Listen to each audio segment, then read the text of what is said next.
नमस्ते बच्चों, हिंदी की कक्षा में आप सभी का पुनः स्वागत है बच्चों। पिछली बार हम पाठ पढ़ रहे थे, पाठ 4 संदेश।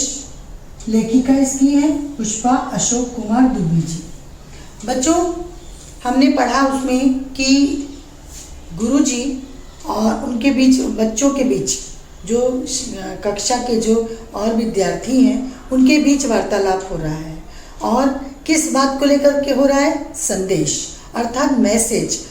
उसके बारे में हो रहा है कि किस तरह से संदेश पहले प्राचीन समय में भेजा जाता था।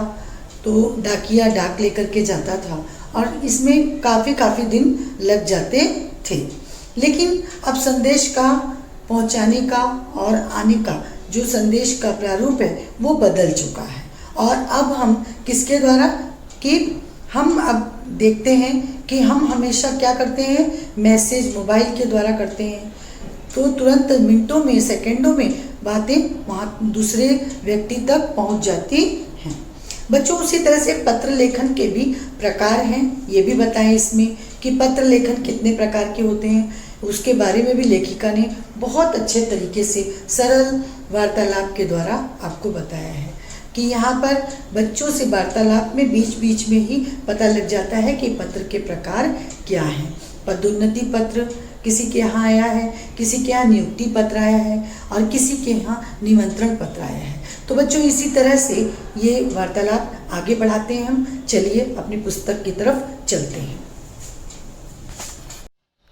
तो बच्चों, आपने देखा कि प्रवर के घर पदोन्नति पत्र आया है, उज्जवल के यहाँ नियुक्ति का पत्र आया है, मुक्ता की मौसी के लड़के की शादी का निमंत्रण पत्र आया है। तो मुक्ता इसका जवाब देती है जब वो पूछते हैं कि पत्र कितने प्रकार के हैं, तो गुरुजी निमंत्रण पत्र, नियुक्ति पत्र और पदोन्नति पत्र तुरंत उससे सामने ही मिल जाता है। तो गुरुजी बताते हैं, शाबाश, इन पत्रों के बारे में तो हम अभी चर्चा कर ही रहे थे। उज्जवल कहता है, गुरुजी वही सुनकर तो यह नकलची फटाफट बता दी। गुरुजी कहते हैं, प्रवर, बहुत बुरी बात, ऐसा नहीं बोलते, तुम क्यों नहीं बोले? चलो मुक्ता से क्षमा मांगो। उज्जवल कहता है, सॉरी मुक्ता, मुझे क्षमा कर दो। मुक्ता कहती है कि जाओ, मैंने तुम्हें माफ़ किया। अध्ययन कहता है, गुरुजी आप ही बताएं, हमारे ध्यान में तो नहीं आ रहा है। गुरुजी कहते हैं, सोचो सोचो। कुछ बच्चे क्या करते हैं, सर खुजलाने लगते हैं और कुछ अपना सिर नीचे कर लेते हैं। प्रवर, तुम्हारे भाई को नियुक्ति पत्र मिला है? गुरुजी कहते हैं, पत्र मिलने के पहले उसने कुछ तो किया होगा। अध्ययन कहता है, प्रार्थना पत्र दिया होगा। गुरुजी कहते हैं, शाबाश, तुम्हारी बुद्धि अब चलने लगी है। सभी विद्यार्थी इतने में क्या करते हैं, हंस पड़ते हैं, हंसने लगते हैं सब विद्यार्थी। आगे देखते हैं। गुरुजी, रत्ना खड़ी हो जाओ, क्या बात है, क्या सोच रही हो? रत्ना कहती है, गुरुजी मैं सोच रही थी कि 5वीं कक्षा में हम लोगों ने शुभकामना कार्ड बनाना सीखा था। मैंने मुक्ता को दीपावली पर बधाई पत्र भेजा था, वह भी तो एक प्रकार हुआ ना? गुरुजी कहते हैं, बिल्कुल सही रत्ना, शाबाश, तुम्हारी स्मरण शक्ति बहुत अच्छी है, शाबाश शाबाश। अरुण कहता है, गुरुजी मेरी मम्मी बताती हैं कि जब टेलीफोन या फिर मोबाइल नहीं थे तो उस समय हालचाल लेने के लिए चिट्ठी लिखते थे लोग। गुरुजी कहते हैं, हाँ, पहले कुशल क्षेम पूछने के लिए पत्र व्यवहार ही प्रमुख साधन था। सौम्या कहती है, गुरुजी मेरे भाई ने अपने लिए बहुत सी पुस्तकें वीपी से मंगवाई थी, उसमें एक पुस्तक फटी हुई थी, अब उसे क्या करना चाहिए? गुरुजी कहते हैं, सौम्या अपने भाई से कहो कि वह प्रकाशक को शिकायती पत्र लिखे और पूरी जानकारी दे। प्रवर कहता है, गुरुजी इस तरह तो यह व्यवसाय संबंधी काम हो गया। गुरुजी कहते हैं, वाह प्रवर, तुम इस प्रश्न से हमें पत्र के प्रकार के संकलन की तरफ ले आए हो। ऐसे पत्र जिसमें व्यापार की बातें, वस्तु माल की आपूर्ति, इनसे संबंधी शिकायती बातें हों, उन्हें व्यावसायिक पत्र कहा जाता है। अध्ययन कहता है, गुरुजी वे कुशल क्षेम वाले पत्र क्या हैं जो आप बता रहे थे अभी?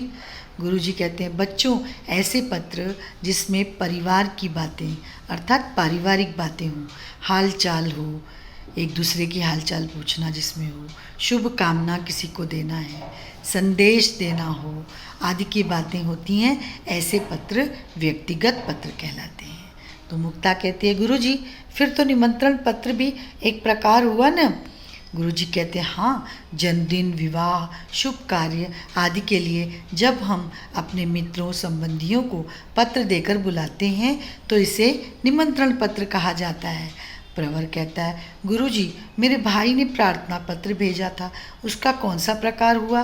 गुरुजी कहते हैं अधिकारी, प्रकाशक, प्रशासक, संस्था प्रधान आदि से जब हम कोई पत्राचार करते हैं तो उसे आवेदन पत्र कहते हैं। क्या कहते हैं बच्चों? आवेदन पत्र। जब हम किसी अधिकारी को कोई पत्र, अपने प्रार्थना पत्र भेजते हैं किसी चीज़ के लिए, जैसे नौकरी के लिए भेजते हैं या जो भी हो, आप किसी भी कार्य के लिए भेजें तो प्रशासक को भेजें या अर्थात शासन में भेजें, किसी चीज़ के लिए, कोई भी काम के लिए भेजें, संस्था प्रधान को भेजें। तो ये सब जो है आवेदन पत्र के द्वारा आप पत्राचार जो करते हैं, पत्र व्यवहार, उसे आवेदन पत्र कहते हैं। सौम्या कहती है गुरुजी और कोई शेष है क्या, कोई छूट तो नहीं गया?